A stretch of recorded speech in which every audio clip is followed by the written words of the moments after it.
Baik, sebelum itu kita ke berita utama. Pembangunan Sarawak sentiasa menjadi keutamaan kerajaan. Perdana Menteri Datuk Seri Ismail Sabri Yaakob berkata ia dibuktikan menerusi peruntukan perbelanjaan pembangunan iaitu sebanyak 4.55 bilion ringgit di bawah Rolling Plan kedua tahun 2022 RMK ke-12. Malah katanya keselesaan dan kemudahan generasi masa hadapan juga diutamakan. Selain daripada itu, bagi menjamin keselesaan dan kemudahan generasi masa hadapan, peruntukan sebanyak 5.77 bilion telah disediakan di bawah RMK 12 bagi membangunkan dan menaik taraf sekolah serta institusi pendidikan di Sarawak. Beliau berucap merasmikan penutupan program jelajah aspirasi keluarga Malaysia di dataran perayaan Petrajaya Kuching. Tambahnya, daripada 409 buah projek pembangunan baharu dan sambungan, sebanyak 111 buah projek kini siap sepenuhnya. 109 buah projek di peringkat pelaksanaan atau pembinaan dan 189 buah projek berstatus prabina. Manakala peruntukan 2.16 bilion ringgit turut disediakan bagi menampung 361 buah projek menaik taraf dan membangunkan semula sekolah daif. Dalam pada itu, Perdana Menteri juga memaklumkan 4 lokaliti di Bumi Kenyalang terlibat dalam fasa pertama program pembasmian kemiskinan tegar keluarga Malaysia BMTKM. Ia adalah Gedong, Kampung Seberang Sebuyau, Kampung Sepauh dan Pakan. Sementara itu, Perdana Menteri Datuk Seri Ismail Sabri Yaakob memberitahu projek Lebuh Raya Pen Borneo dijangka siap sepenuhnya pada suku pertama tahun depan. Projek bernilai 16.1 bilion ringgit yang dilancarkan pada Mac 2015 itu kini berada pada tahap 85%. Perdana Menteri juga berkata kerajaan akan meneruskan fasa 2 projek Sarawak Sabah Link Road. Akan meneruskan fasa kedua projek Sarawak Sabah Link Road yang akan menghubungkan Miri ke Limbang dan Lawas tanpa perlu melalui Brunei. Projek fasa 2 SSLR dari Sempang Gelugus ke Long Lopeng di Lawas ini akan menghubungkan Mulu sehingga Long Merarap sejauh 326 km dengan kos sebanyak 7.68 bilion ringgit. Jelas beliau pembinaannya dijangka bermula awal tahun depan. Tambah Perdana Menteri, kerajaan turut menambah baik jaringan jalan raya sedia ada antara Miri ke Limbang dan Lawas melalui Brunei di bawah projek Lebuh Raya Trans Borneo melibatkan kerja-kerja naik taraf sepanjang 96.351 km bagi tempoh 3 tahun dengan kos berjumlah 2.93 bilion ringgit. Selain itu, Datuk Seri Ismail juga mengatakan bahawa kerajaan telah membina stesen jana kuasa hidroelektrik ketiga di Sarawak, Balai Hidroelektrik Projek HEP di pedalaman Kapit yang dijangka siap pada tahun 2025. Empangan ini berkapasiti 1,295 megawatt akan dapat menampung permintaan hidroelektrik di kawasan sekitar selain turut mewujudkan 3,500 peluang pekerjaan setempat. Perdana Menteri menambah kerajaan juga komited dalam menyelesaikan masalah banjir di negara ini dengan peruntukan 15 bilion ringgit bagi tempoh 8 tahun iaitu dari tahun 2023 hingga 2030 di bawah RMK ke-12. Ini termasuk projek tebatan banjir di negeri ini untuk rancangan tebatan banjir Sibu Fasa 3 Lembangan Batang Rajang. Semangat kebersamaan dan keterangkuman disemai dalam pemikiran rakyat diharap terus membawa kepada persefahaman serta kesepaduan antara rakyat berbilang bangsa, agama dan juga masyarakat di negeri ini, Sabah mahupun Semenanjung.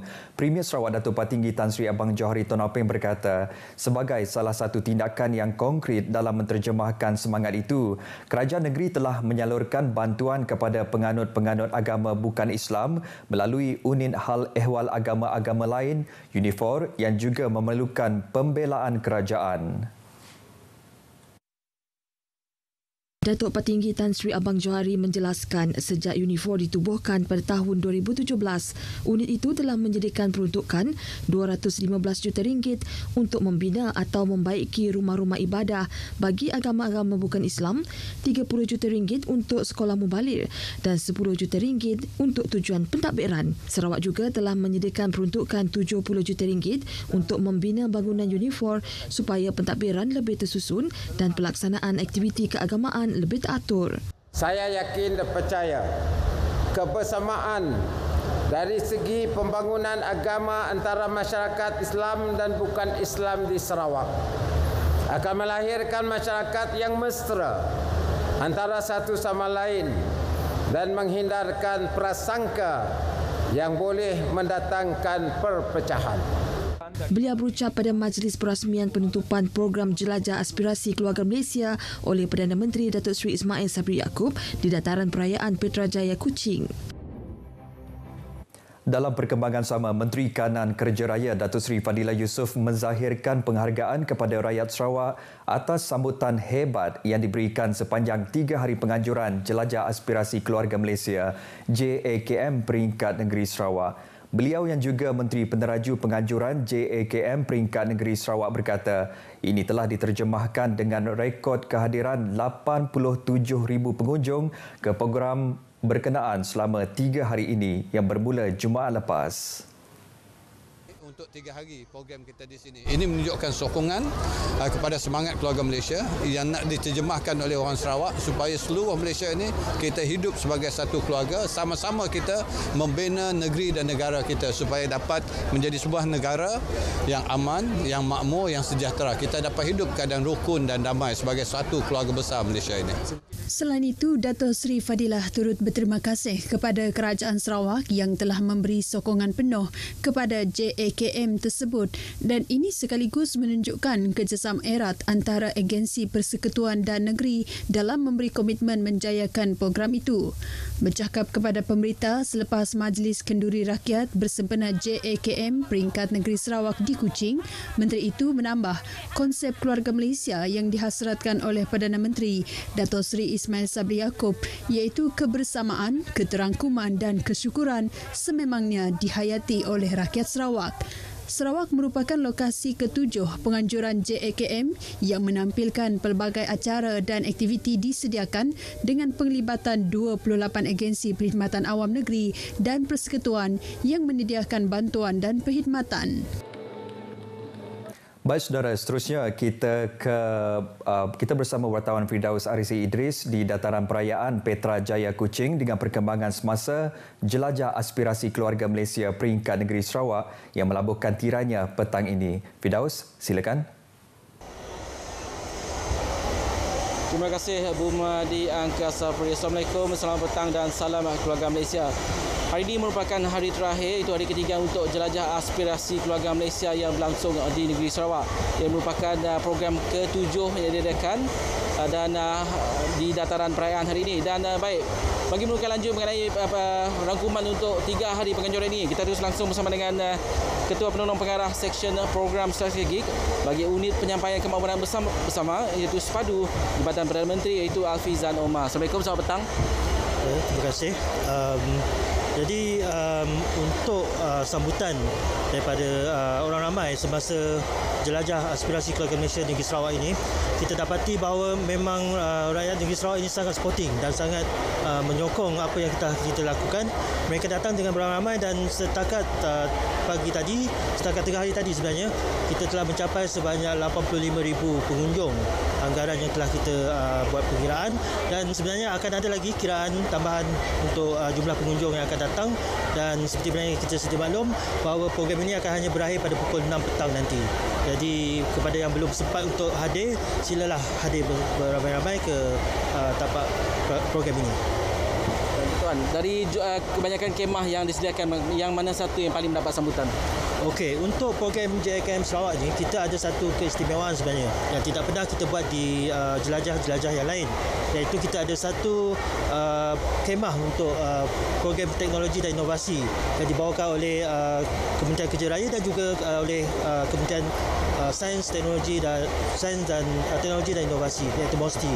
So, kemah ini sebenarnya mempunyai banyak perkara yang menarik yang mana ramai daripada para pelajar, daripada kanak-kanak dan sebagainya telah hadir kemah ini, iaitu dia telah membuka satu orang kata satu tempat kita boleh tengok bagaimana dari segi kita bawa planetarium yang dibawa kepada Sarawak, yang mana sebelum ini kalau kita nak ke planetarium kita kena pergi ke KL, tapi sekarang ini kita dah bawa ke Kuching Sarawak dan ini telah mendapat sambutan yang banyak lah daripada para pengunjung. Selain itu kita juga dapati bahawa booth perkhidmatan kerajaan juga mendapat kehadiran yang ramai daripada para pengunjung. Begitu juga dengan bas dan juga kenderaan bergerak. Mereka memang telah menerima pengunjung yang ramai lah. Kalau kita lihat jualan keluarga Malaysia juga tidak kurang hebatnya dari hari pertama penganjuran. Bagaimana dengan jumlah kutipan jualan yang sangat ini? Okey, berkenaan dengan jualan, kita cuma ada statistik untuk hari pertama dan kedua saja sebab hari ini kita masih lagi dalam proses untuk mengira. Jadi untuk jumlah jualan yang telah kita capai setakat 2 hari ini adalah sebanyak 3.1 juta, di mana itu termasuklah juga jumlah yang kita terima daripada business matching. Tetapi kalau kata untuk jumlah jualan tunai yang berlaku di siri jelajah kali ini, setakat semalam adalah sebanyak 400,000 lebih. Itu adalah jumlah yang agak memberangsangkan lah. Dan kita tahu memang ramai keluarga Malaysia yang datang untuk membeli barangan, keperluan dapur dan sebagainya. Memang kemah jualan keluarga Malaysia, iaitu kemah yang menjual barang-barang untuk keperluan harian dengan kadar diskaun yang menarik, telah dikerumuni lah oleh para pengunjung yang datang ke siri jelajah ini. Selepas siri yang ke-7 di Kuching Sarawak, selepas ni JKM akan berada di mana? Okey, untuk perancangan yang akan datang, kita memang telah pun ada siri jelajah bagi negeri Selangor yang akan diadakan di Shah Alam. Begitu juga dengan siri jelajah untuk di negeri Kedah dan juga di negeri Sembilan. So kita telah ada perancangan untuk 3 buah siri jelajah ini.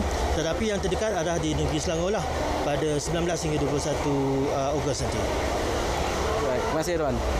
Baik, demikian saja yang boleh saya kongsikan daripada acara terakhir bagi untuk jelajah aspirasi keluarga Malaysia di dataran perayaan ini. Yang itu kita kembali bersama Buma di studio Kuching. Silakan.